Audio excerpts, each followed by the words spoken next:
من ترانه را امروز به شما پیشکش میکنم. این سیم ترانه است که با قلم معروف شو مذهب شو سال 2003 نویسنده شده بود و در اولین برنامه فلک که بعد از استقلالیت با تشبث و جانبداری حامی صلح و وحدت پیشوای معظم ملتمون پرزیدنت کشورمون محترم امامعلی رحمان برنامه درست کرده بودیم. در همین برنامه همین سرود صدا داده بود درباره زحمت‌های جناب اولی و در کتاب درسی موسیقی صنف 5-6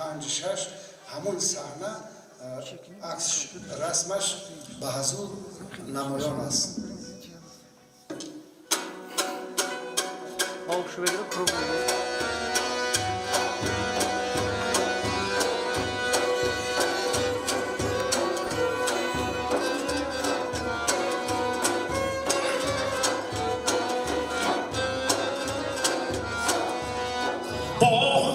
خدا مینتی ما را نظریزا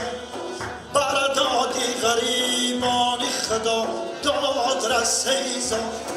بردادی غریبانی خدا داد رسیزا بر ایزتی تفلان مبارک پدریزا بر ایزتی تفلان مبارک پدریزا همراه بلدو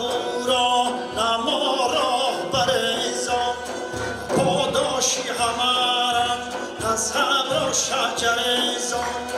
از روزی ازل داشت نشان ملتی تاجیک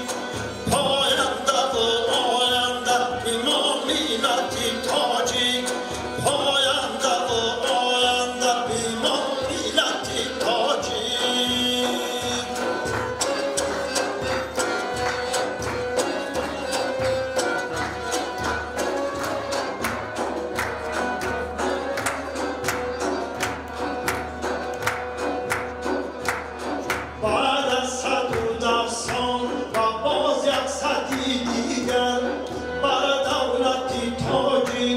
شد رهبر داور